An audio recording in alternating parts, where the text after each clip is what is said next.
if me as a Hungarian person can have my own country, the Jewish people can have their own country.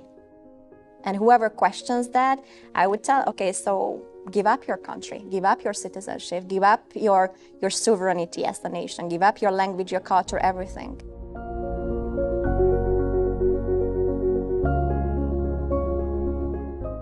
United States of America. So here are, for example, some numbers, like 21% of Americans between age 18 and 29 know nothing about the Holocaust, but like nothing. But the same people have zero issue to create a hashtag on Twitter that says Hitler was right. Whenever you interact with a person, you're not only a US Dan or US Juliana, you are there as a Jewish person, and you're also representing Israel. Because when I'm here, I'm not only here as Virág. You're gonna have a perception on Hungary based on how you get to know me.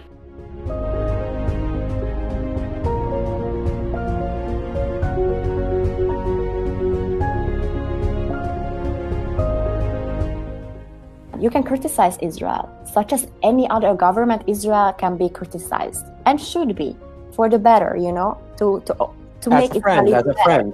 Exactly. Yeah. But the moment you use delegitimization, double standards, or demonization against Israel or the Jewish people, unfortunately, let me break the news, you are an anti-Semitic person. It took me a few years to actually have the guts to say that, hey, actually I was an anti-Semitic person. You know, I didn't just wake up and admit it in the mirror. But looking back, I only knew the Jewish jokes, you know. I was not hateful towards Jews, but I only knew the stereotypes. I only knew, you know, all the bad jokes and bad presumptions about Jewish people.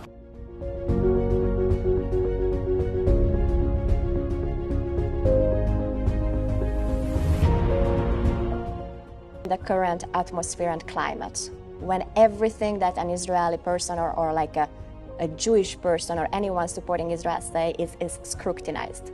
When you say pro-Israel, oh, you are killing the Palestinian kids, so you're anti-Palestine. It doesn't say that. And also, if you are a proud Israeli or you believe in Zionism, you believe in the legitimacy of Israel, why do you need to say I am pro? I don't need to say I'm pro-Hungarian, even though there is so much Hungarian hatred out there.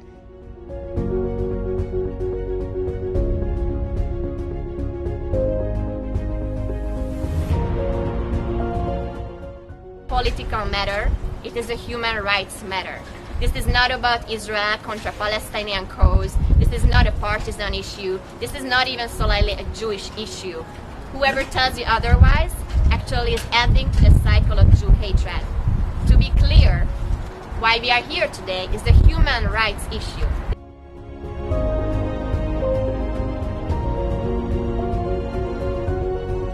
A few years ago, a Holocaust survivor, in front of several people in Manhattan, told me that anti-Semitism is in my DNA because I am Hungarian. So no matter what I do and say, it is in my DNA.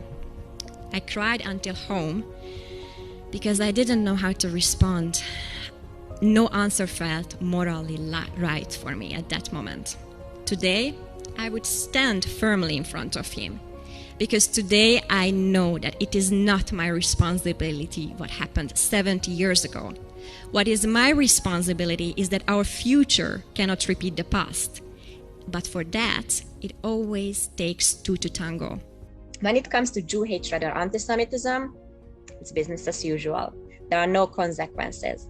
And I feel that we are failing in this front, that we just let it pass.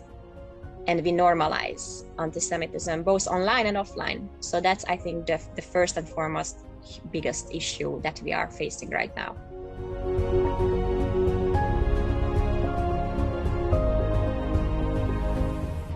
You need to ask yourself the questions. I started to ask, why did I dislike the Jews? Who told me to dislike the Jews? Is it really true? Is it not true? So you can dig deeper and ask.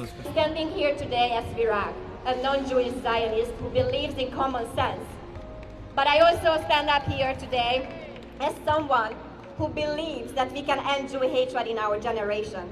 Because the Jewish presence, let it be in Judah and Samaria, Tel Aviv, or here in New York, is not a provocation. It is a fundamental right.